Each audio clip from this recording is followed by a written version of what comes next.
அது மட்டும் இல்ல, இன்றைக்கு திராவிட முன்னேற்ற கழகம் ஆட்சிக்கு வந்த பிறகு இன்னைக்கு கொடுக்கப்பட்ட வாக்குறுதியை நிறைவேற்றினார்களா?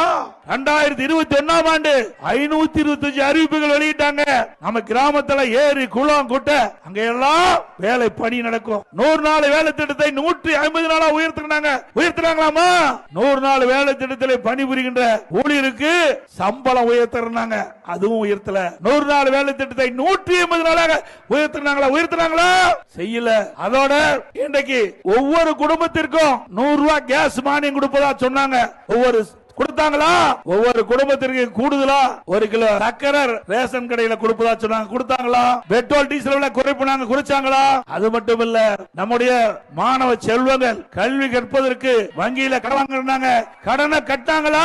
அந்த கடன் ரத்து பண்ணாங்களா? ஆக ஒண்ணுமே செய்யல. எப்பொழுது பார்த்தாலும் ஸ்டாலின் பேசுறாரு.